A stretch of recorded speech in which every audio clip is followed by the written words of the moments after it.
نحمده ونصلي على رسوله الكريم اما بعد فقد قال الله تبارك وتعالى كما ورد 3 مرات في القرآن اعوذ بالله من الشيطان الرجيم بسم الله الرحمن الرحيم هو الذي ارسل رسوله بالهدى ودين الحق ليظهره على الدين كله وقال تبارك وتعالى كما ورد في سورة السبا وما ارسلناك الا كافة للناس بشيرا ونذيرا صدق الله العظيم. وعن نعمان بن بشير رضي الله تعالى عنه قال قال رسول الله صلى الله عليه وسلم تكون النبوة فيكم ما شاء الله ان تكون ثم يرفعها الله اذا شاء ان يرفعها ثم تكون خلافة على منهاج النبوة فتكون ما شاء الله ان تكون ثم يرفعها الله اذا شاء يرفعها ثم تكون ملكا عاضا فيكون ما شاء الله ان يكون ثم يرفع الله اذا شاء يرفعها ثم يكون ملكا جبريا فيكون ما شاء الله ان يكون ثم يرفع الله اذا شاء يرفعها ثم تكون خلافة على منهاج النبوة رواه الامام احمد رحمه الله. وعن ثوبان مولى رسول الله صلى الله عليه وسلم قال قال رسول الله صلى الله عليه وسلم ان الله زوى لي الارض فرأيت مشارقها ومغاربها وان امتي سيبلغ ملكه ما زوي لي منها رواه الامام مسلم رحمه الله. وعن مقداد بن الاسود رضي الله تعالى عنه قال قال رسول الله صلى الله عليه وسلم لا يبقى على ظهر الارض بیت وبر ولا من مدر الا ادخله الله كلمة الاسلام بعز عزيز او ذل ذليل اما ان يعزه الله اما ان يعزهم الله فيجعلهم من اهلها واما يذلهم فيدينون لها. قال مقداد بن الاسود فتكون الدين كله لله رواه الامام احمد رحمه الله. رب اشرح لي صدری ویسر لي امری واحلل عقدۃ من لسانی یفقہوا قولی. معزز ناظرین اور محترم خواتین، السلام علیکم ورحمۃ اللہ وبرکاتہ. آج ہمارا یہ 10 روزہ گفتگوؤں کا آخری پروگرام ہے اور اس کا عنوان سمجھیے کہ رسالت محمدی کی تکمیل کے ضمن میں علی صاحب الصلاۃ والسلام امت مسلمہ کا فرض کیا ہے. دیکھیے، ہم یہ دیکھ چکے ہیں کہ 3 دفعہ قرآن مجید میں یہ الفاظ آئے کہ اللہ نے حضور صلی اللہ علیہ وسلم کو بھیجا ہی اس لیے کہ وہ دین حق کو کل دین پر یا تمام ادیان پر غالب کر دے. یہ بھی ہم دیکھ چکے ہیں 5 مرتبہ قرآن میں آیا ہے کہ حضور صرف اہل عرب کے لیے نہیں بھیجے گئے بلکہ پوری نوع انسانی کے لیے، جس کے لیے سورہ سبا کی آیت جو ہے، جو میں نے آج بھی آپ کو سنائی ہے، پہلے بھی حوالہ اس کا دیا ہے، وَمَا أَرْسَلْنَاكَ إِلَّا كَافَّةً لِلنَّاسِ بَشِيرًا وَنَذِيرًا. اے نبی، ہم نے آپ کو نہیں بھیجا ہے مگر پوری نوع انسانی کے لیے، تمام انسانوں کے لیے بشیر اور نذیر بنا کر. اب منطق کے اصول کے مطابق صغرا کبرا جوڑیے تو کیا نتیجہ نکلتا ہے؟ جب تک کل روئے ارضی پر اللہ کا دین حق غالب نہ ہو جائے، ہنوز حضور صلی اللہ علیہ وسلم کا مشن نامکمل ہے. یہ وہ بات ہے جو علامہ اقبال نے جواب شکوہ میں اللہ تعالیٰ کی طرف سے کہی کہ وقت فرصت ہے کہاں، کام ابھی باقی ہے، نور توحید کا اتمام ابھی باقی ہے. دیکھیے، حضور نے اپنے دستے مبارک سے جزیرہ نما عرب میں دین غالب کر دیا، جاء الحق وزهق الباطل. پھر آپ کے ساتھیوں نے، آپ کے صحابہ نے، آپ کے جانشینوں نے، آپ کے خلفاء نے پھر جو ہے فوجیں نکلی ہیں اور 3 اطراف میں، شمال کی طرف، مغرب کی طرف، مشرق کی طرف، اور ایک بہت بڑے علاقے کے اوپر اللہ کا دین غالب ہو گیا. پھر ایک سازش ہوئی ہے، یہودی سازش، جس نے مسلمانوں کو اندر سے باہم ٹکرا دیا، انٹرنل سیبوٹاج. اس کے نتیجے میں 1 لاکھ مسلمان ایک دوسرے کی تلواروں سے اور نیزوں سے اور تیروں سے وہ شہید ہو گئے. اس لیے نتیجہ یہ نکلا کہ وہ جو طوفان جا رہا تھا، باہر اب کوئی رکاوٹ نہیں تھی، ایکسٹرنل ریزسٹنس کوئی موجود نہیں تھا. سلطنت روما تقریباً ختم، سلطنت ایران ختم، اور یہی اس وقت کی 2 سپریم پاورز تھیں، 2 سپر پاورز کہہ لیجیے. لیکن اس انٹرنل سیبوٹیج نے روک لیا اور وہ معاملہ اب رک گیا. لیکن یہ معاملہ ہونا ہے، ہو نہیں سکتا کہ قیامت آ جائے، دنیا ختم ہو جائے اور حضور صلی اللہ علیہ وسلم کا مشن ادھورا رہ جائے، پورے عالم انسانیت پر اللہ کا دین غالب نہ ہو، ناممکن، یہ ہو ہی نہیں سکتا۔ اب اس کی خبریں دی ہیں محمد الرسول اللہ صلی اللہ علیہ وسلم نے۔ میں نے پہلی حدیث آپ کو سنائی ہے حضرت نعمان ابن بشیر سے، اور یہ مسند احمد ابن حنبل رحمہ اللہ میں موجود ہے۔ اس کا اب میں ترجمہ آپ کو سنا رہا ہوں، متن سنا چکا ہوں۔ حضور نے فرمایا، دیکھو مسلمانوں، نبوت تمہارے مابین رہے گی جب تک اللہ چاہے گا، یعنی میں رہوں گا بنفس نفیس تمہارے مابین جب تک اللہ چاہے گا۔ پھر جب اللہ چاہے گا نبوت کو اٹھا لے گا، یعنی میرا انتقال ہو جائے گا، میرا وصال ہو جائے گا۔ اس کے بعد خلافت علی منہاج النبوت کا دور آئے گا، نبوت کے نقش قدم پر عین مین اللہ کے دیے ہوئے اس نظام کی تکمیل کے ساتھ اس کا نفاذ جاری بھی رہے گا، آگے بڑھے گا۔ یہ خلافت علی منہاج النبوہ، لیکن یہ بھی ہمیشہ کے لیے نہیں ہوگا، یہ بھی جب تک اللہ چاہے گا رہے گا، پھر اللہ اسے بھی اٹھا لے گا۔ پھر ایک کاٹ کھانے والی ملوکیت کا دور آئے گا، ظالم، عض یعوذ کہتے ہیں کاٹنا، تو کاٹ کھانے والی حکومت، ملوکیت آئے گی، ملکن۔ یہ دور آیا بنو امیہ کا دور، جس میں کہ سانحہ کربلا ہوا، واقعہ حرہ ہوا، سینکڑوں تابعین شہید کیے گئے۔ یہ ظلم اور جور یہ ہوا ہے، اگرچہ بظاہر ہم کہتے ہیں وہ خلفائے بنو امیہ، وہ خلفاء نہیں تھے۔ یہ حدیث کہہ رہی ہے ملکن عاضن، کاٹ کھانے والی ملوکیت آئے گی۔ البتہ یہ دور بھی ختم ہو جائے گا۔ پھر ایک چوتھا دور آئے گا، ملکن جبرین، مجبوری والی ملوکیت۔ اب میں نہیں کہہ سکتا کہ اس وقت صحابہ کرام نے اس کا کیا مطلب سمجھا ہوگا، آج ہمارے سامنے ہے کہ پہلے کم سے کم بادشاہ جو تھے مسلمان تو تھے، چاہے ظالم تھے، چاہے شرابی تھے، جو بھی تھے، لیکن مسلمان تو تھے، اچھے بھی تھے، بہت اچھے بادشاہ ہوئے، اورنگزیب عالمگیر ہندوستان میں ہوئے، اور بھی بہت اچھے بادشاہ ہوئے۔ لیکن یہ کہ مسلمان تو تھے، کلمہ گو تو تھے، محمد کے امتی تو تھے صلی اللہ علیہ وسلم۔ اس کے بعد وہ دور آیا غلامی والا دور، ایک دور آیا کہ ہم ملکہ وکٹوریہ کے غلام ہو گئے، کہیں ہسپانویوں کے غلام ہو گئے، کہیں فرانسیسیوں کے غلام ہو گئے، کہیں پورچوگیز کے غلام ہو گئے، کہیں اسپینیئرز کے غلام ہو گئے، کہیں اٹلی کے غلام ہو گئے۔ یہ تھا ملوکیت جبر والی، ملوکیت کہ جو مجبوری والی ہے، یہ غلامی کا دور تھا۔ یہ بظاہر ختم ہو چکا ہے، حقیقتاً ختم ابھی نہیں ہوا۔ یہ دور اس اعتبار سے تو ختم ہو گیا، انگریز چلا گیا، فرانسیسی چلے گئے، ولندیزی چلے گئے، ہسپانوی چلے گئے، اطالوی چلے گئے، یہ چلے گئے، لیکن اپنے پیچھے جن کو تعلیم و تربیت دے کر چھوڑ کر گئے اور جنہیں حکومت دے کر گئے، وہ در حقیقت انہی کے فکر میں، انہی کی سوچ میں، انہی کی تہذیب کے اندر رگے ہوئے لوگ تھے۔ لہذا بائی پراکسی ابھی انہی کی حکومت چل رہی ہے۔ ابھی ہم غلام ہیں، ذہناً غلام ہیں، تہذیب کے اعتبار سے غلام ہیں، علم کے اعتبار سے غلام ہیں، ٹیکنالوجی کے اعتبار سے غلام ہیں، معاشیات کے اعتبار سے غلام ہیں، اگرچہ ڈائریکٹ کہیں یہ نہیں ہے کہ ان کی حکومت ہو، انگریزوں کی حکومت ہو یا فرانسیسیوں کی۔ تو گویا کہ یہ چوتھا دور آدھا ختم ہوا ہے ابھی، لیکن یہ پورا بھی ختم ہوگا، اس کی خبر دی ہے محمد الرسول اللہ صلی اللہ علیہ وسلم نے کہ یہ بھی ختم ہو جائے گا، جب چاہے گا اللہ ختم ہو جائے گا۔ ثم تکون خلافت علی منہاج النبوہ، پھر دوبارہ دنیا کے اندر خلافت علی منہاج النبوت کا دور آئے گا۔ یوں سمجھیے کہ نوع انسانی اب قریب ہے اس آخری پانچویں دور کے، اگرچہ اس کے لیے ظاہر بات ہے مسلمانوں کو قربانیاں دینی ہوگی، محنتیں کرنی ہوگی، محنت وہی جو صحابہ کرام نے اور حضور نے کی ہے، قربانیاں وہی جو حضور نے اور صحابہ نے دی ہے، وہ محنت اور مشقت سے ہوگا۔ اور اسی لیے میں نے کہا تھا کہ حضور نے اپنا عظیم انقلاب انسانی سطح پر جد و جہد کے ذریعے سے برپا کیا۔ اگر معجزے ہوتے تو ہم یہ کہہ کر بری ہو جاتے جی وہ تو انہوں نے یہ کام کیا، تو وہاں تو قدم قدم پر معجزہ تھا، وہاں تو بھوک لگتی تھی تو من و سلوہ اتر جاتا تھا،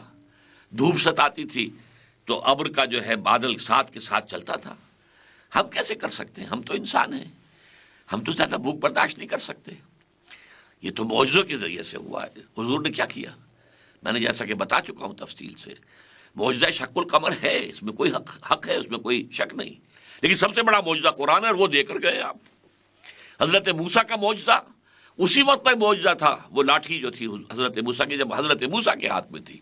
بعد میں تو وہ ایک لٹھیا رہ گئی، اس کے سوا کچھ بھی نہیں۔ تو اس اعتبار سے اب ہمیں وہی کام کرنا ہوگا تب جا کر، لیکن خبر دی ہے حضور نے کہ آئے گا دور خلافت علی منہاج النبوہ، اور ظاہر بات ہے کہ حضور کے بارے میں جیسے ایک حدیث میں آیا ہے، حضرت عبداللہ ابن مسعود کی حدیث ہے متفق علیہ کہ وَهُوَ الصادق المصدوق، دیکھو میں تمہیں محمد رسول اللہ کی بات سنانے چلا ہوں، جان لو وہ الصادق ہیں المصدوق ہیں، وہ سچے ہیں اور ان کی سچائی پر خود اللہ گواہ ہے۔ تو انہوں نے ہی فرمایا ہے کہ 4 ادوار کے بعد، جن میں سے چوتھا میں نے کہا ہے آدھا گزر چکا ہے، ڈائریکٹ جو ان کا ہمارے اوپر حکومت تھی، ڈائریکٹ غلامی، وہ ختم ہو گئی ہے، ان ڈائریکٹ غلامی ابھی باقی ہے، لیکن یہ بھی ختم ہوگا دور، اور اس کے بعد اللہ کی طرف سے منہاج محمدی پر اسی خلافت کا نظام دوبارہ قائم ہوگا۔ 2 مزید حدیثیں میں نے آپ کو بتائیں، یہ تو ابھی اس حدیث سے معلوم ہوا کہ خلافت علی منہاج النبوت کا دور آئے گا۔ 2 حدیثیں بتاتی ہیں کہ یہ اب ہوگا گلوبل، جیسے آج آپ سمجھ رہے ہیں دنیا میں نعرے لگ رہے ہیں گلوبلائزیشن، دنیا سکڑ کر چھوٹا سا ایک گاؤں بن گئی ہے، گلوبل ولیج، جیسے new world order, first Gulf war جو ہوئی تھی، اس کے بعد یہ جو موجودہ صدر ہے امریکہ کا بش، اس کے والد نے کہا تھا اب نیو ورلڈ آرڈر شروع ہوگا، اس سے پہلے انہوں نے یہ لفظ اپنے منہ سے نہیں نکالا تھا، وہ چاہتے پوری دنیا کی ایک ریاست قائم ہو۔ ہم بھی کہتے ہیں پوری دنیا کی ایک ریاست قائم ہوگی، لیکن وہ نیو ورلڈ آرڈر نہیں ہوگا جو حقیقت کے اعتبار سے جیو ورلڈ آرڈر ہے، بلکہ جسٹ ورلڈ آرڈر ہوگا اسلام کا۔ یہ خلافت علی منہاج النبوت کا اب جب نظام آئے گا تو اس کی وسعت کیا ہوگی؟ میں نے 2 حدیثیں آپ کو سنائیں، ایک حضرت ثوبان رضی اللہ تعالیٰ عنہ جو حضور کے غلام تھے، آپ نے آزاد کر لیا تھا، ایسے شخص کو عرب میں مولا کہتے تھے، عن ثوبانہ مولا رسول اللہ صلی اللہ علیہ وسلم۔ حضور نے فرمایا کہ اللہ نے میرے لیے ساری زمین کو لپیٹ دیا یا سکیڑ دیا، فرائے تو مشارقہا و مغاربہا، میں نے اس کے سارے مشرق دیکھ لیے، سارے مغرب دیکھ لیے، اور سن رکھو میری امت کی حکومت ان تمام علاقوں پر قائم ہو کر رہے گی جو مجھے زمین کو سکیڑ کر یا لپیٹ کر دکھا دیے گئے۔ اور یہ حدیث جو ہے یہ مسلم شریف کی ہے، حدیث کے جو معتبر ترین اور معتمد علیہ ترین 2 مجموعے ہیں، صحیح بخاری، صحیح مسلم، یہ صحیح مسلم کی حدیث ہے۔ دوسری حدیث پھر مسند احمد ابن حنبل کی ہے رحمہ اللہ، یہ حضرت مقداد ابن الاسود سے ہے رضی اللہ تعالی عنہ۔ یہی ہے وہ صحابی جنہوں نے غزوہ بدر سے پہلے جب حضور نے ایک مجلس مشاورت منعقد کی تھی تو کہا تھا حضور ہمیں موسیٰ کے ساتھیوں پر قیاس نہ کیجیے، جنہوں نے کہہ دیا تھا جاؤ موسیٰ تم اور تمہارا رب جا کر جنگ کرو، ہم یہیں بیٹھے ہیں، ہم محمد کے صحابی ہیں صلی اللہ علیہ وسلم، آپ اشارہ کیجئے، آپ اگر ہمیں کہیں گے ہم برق الغماد تک جا پہنچیں گے، اپنی اونٹنیوں کو دبلا کر دیں گے، آپ اشارہ تو کیجئے۔ کیا عجب کہ اللہ تعالیٰ آپ کو ہمارے ذریعے آنکھوں کی ٹھنڈک عطا فرمائے۔ یہی مقداد ابن الاسود ہیں جو روایت کر رہے ہیں کہ حضور نے فرمایا لا یبقى علی ظہر الارض بیت مدر ولا وبر، اس زمین کی پیٹھ پر کوئی گھر نہیں بچے گا، نہ اینٹ گارے کا بنا ہوا اور نہ ہی اونٹ کے بالوں کے کمبلوں کا بنا ہوا خیمہ۔ دنیا میں 2 ہی طرح کی آبادی ہیں، سیٹلڈ سویلائزیشن، شہروں میں رہتے ہیں لوگ، یا پھر نومیڈز ہیں، ان کے جو ہوتے ہیں وہ خیمے ہوتے ہیں، وہ خیمے جو ہے ابھی انہوں نے یہاں لگا رکھے ہیں، یہاں بارش ہوئی تھی، یہاں جو ہے رویدگی ہے، گھاس ہے، چارہ ہے، اپنے جانوروں کو یہاں چرا رہے ہیں، اب یہاں ختم ہو گیا تو کہیں اور جا رہے ہیں۔ یہ نومیڈس اور سیٹل سویلائزیشن دونوں کا آپ نے کہا بیت وبر ولا مدر الا ادخلہ اللہ کلمۃ الاسلام، مگر یہ کہ اللہ اس گھر یا خیمے میں کلمہ اسلام داخل کر کے رہے گا، اور یہ داخلہ 2 طریقوں میں سے ایک پر ہوگا، بعز عزیز او ذل ذلیل، یا تو عزت والے کے اعزاز کے ساتھ، جو عزت کا حقدار ہوگا اس کے اعزاز کے ساتھ، اور یا کمزور کے ذلیل کے مغلوب ہو جانے کے نتیجے میں۔ اور اس کی پھر وضاحت کر دی، اما یا تو ایسا ہوگا یعزہم اللہ، اللہ انہیں اعزاز دے گا، وَيَجْعَلُونَهُمْ فِي أَهْلِهِ، اسلام والوں میں داخل کر دے گا، یعنی وہ اسلام بھی لے آئیں گے، ان کے گھروں میں اسلام داخل بھی ہو گیا۔ تو اسلام کا اعزاز انہیں بھی نصیب ہو گیا، جیسے سورہ منافقون میں فرمایا گیا وَلِلَّهِ الْعِزَّةُ وَلِرَسُولِهِ وَلِلْمُؤْمِنِينَ وَلَكِنَّ الْمُنَافِقِينَ لَا يَفْقَهُونَ لا يعلمون۔ عزت تو اللہ کے لیے، اس کے رسول کے لیے اور اہل ایمان کے لیے۔ تو جو لوگ ایمان لے آئیں گے گھر والے، جو لوگ ایمان لے آئیں گے خیموں والے، ان کے گھروں میں بعز عزیز قابل عزت لوگوں کے اعزاز کے ساتھ اسلام داخل ہوگا، انہیں بھی عزت حاصل ہوگی۔ اور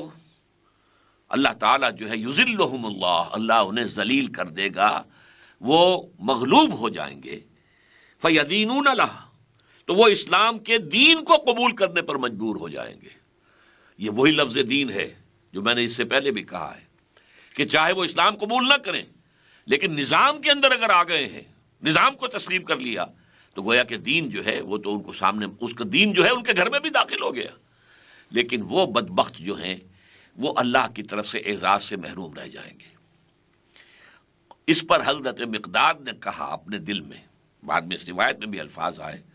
وَيَكُونُ الدِّينُ كُلُّهُ لِلَّهِ، کہ اچھا یہ جب ہو جائے گا تو پھر گویا کہ وہ بات جو سورہ انفال میں آئی ہے وہ پوری ہو جائے گی۔ سورہ انفال کی آیت کیا تھی؟ وَقَاتِلُوهُمْ حَتَّى لَا تَكُونَ فِتْنَةٌ وَيَكُونَ الدِّينُ كُلُّهُ لِلَّهِ۔ اے مسلمانوں، اب جب کہ قتال کا مرحلہ شروع ہو گیا ہے، نبی اکرم صلی اللہ علیہ وسلم کی انقلابی دعوت اور تحریک کا مرحلہ آخری قتال شروع ہو چکا ہے، اب یہ جنگ جاری رہے گی جب تک کہ پورا کا پورا دین اللہ کے لیے نہ ہو جائے، اور یہ ہو کر رہے گا۔ یہ ہے وہ دین حق جس کے غلبے کے لیے قتال کیا گیا۔ چنانچہ ایک بات اور نوٹ کر لیجئے، چونکہ میں نے آپ سے کہا تھا حضور کی ایک بعثت خصوصی تھی الی اہل العرب، ایک بعثت عمومی ہے پوری دنیا کی طرف، تو بعثت خصوصی کے فرائض آپ نے ادا کر دیے، پورے عرب میں اسلام پھیل گیا، پورا عرب جو ہے اللہ کے دین میں داخل ہو گیا، اللہ کا دین غالب ہو گیا۔ اب آپ کی بعثت کا جو دوسرا حصہ ہے، بعثت عمومی الی جمیع الناس، اس کا دور شروع ہوا ہے، اور اس دونوں ادوار کے درمیان جو ہے سورہ توبہ جو ہے یہ گویا کہ ایک حد بناتی ہے۔ پہلے 5 رکوعوں میں بعثت اول کی تکمیل کا اعلان ہے، اس کے بعد کے 11 رکوعوں میں غزوہ تبوک کا ذکر ہے، جو کہ در حقیقت آپ کی بعثت عمومی جو ہے اس کے ضمن میں اقدام ہوا ہے۔ اور وہاں 2 چیزیں کہہ دی گئیں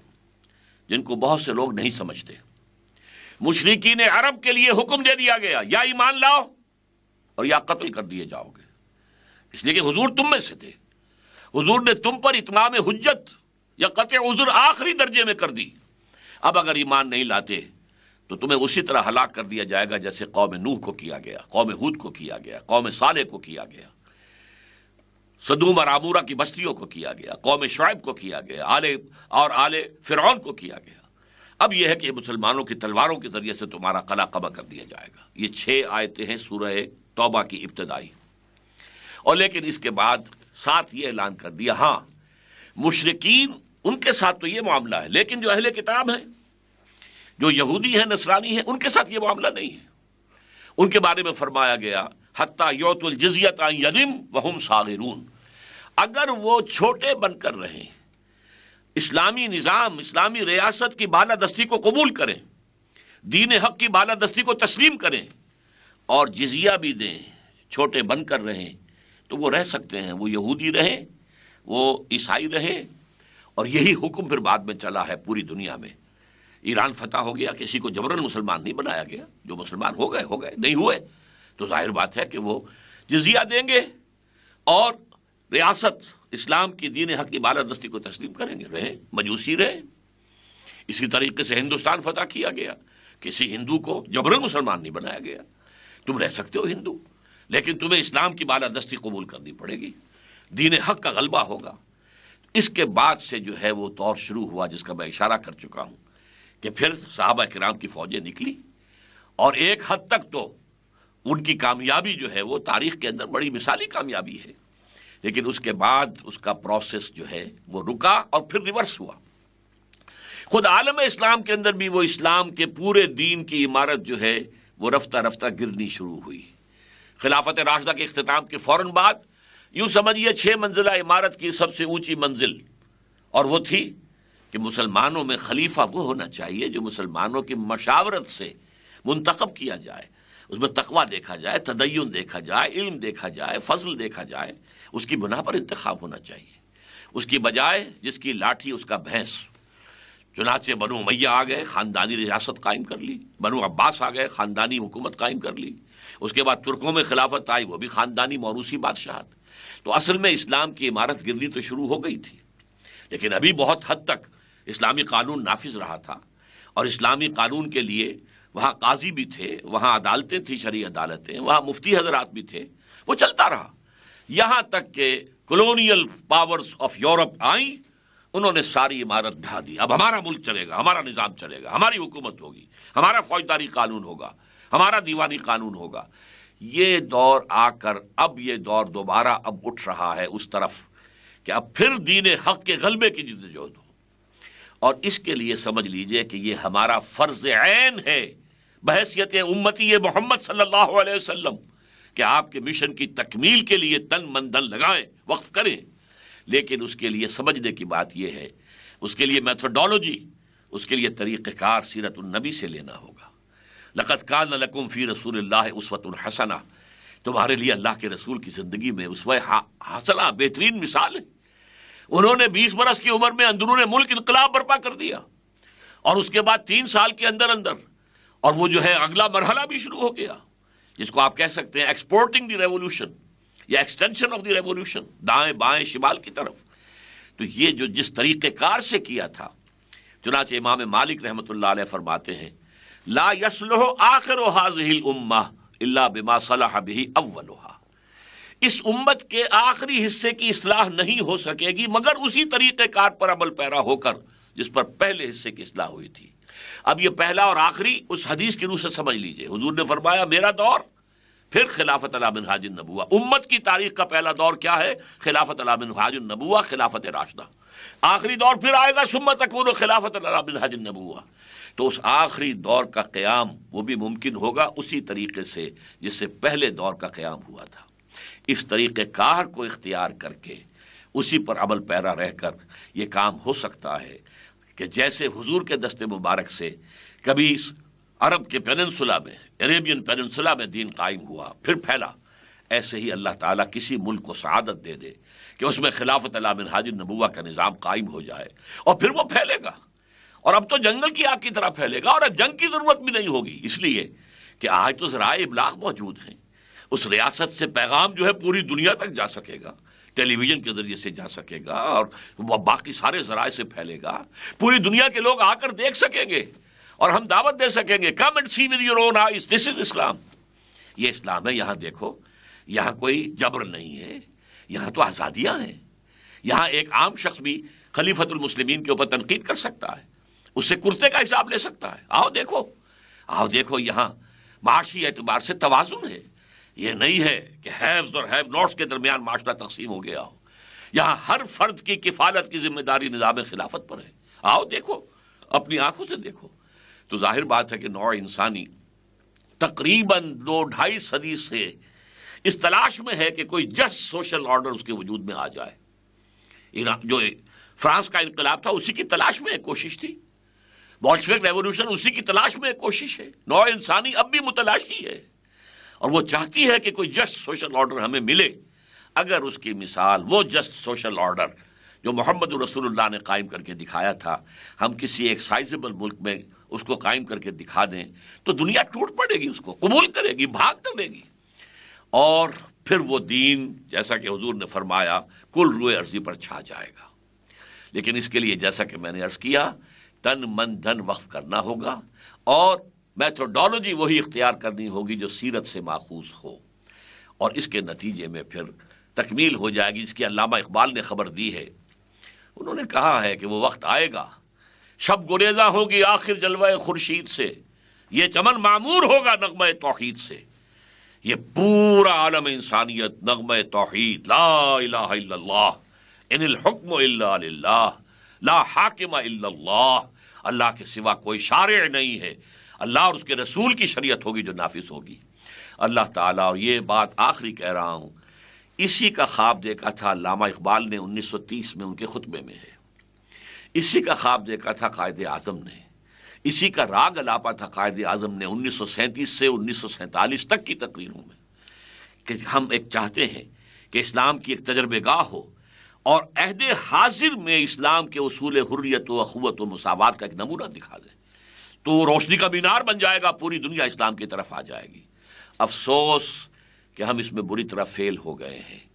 اللہ تعالی ہمیں توفیق دے کہ ہم اپنا وہ سبق دوبارہ یاد کر لیں۔ کبھی بھولی ہوئی منزل بھی یاد آتی ہے راہی کو، اللہ تعالی ہمارا رخ ادھر کر دے کہ یہاں پر اللہ کے دین کو قائم کیا جائے، اور پھر یہاں سے پھر وہ پھیلے مشرق اور مغرب کی طرف، اور کل روئے عرصی پر، کل عالم انسانیت پر اللہ کے دین کا سایہ ہو جائے۔ اقول قولی ھذا واستغفر اللہ لی ولکم ولسائر المسلمین والمسلمات۔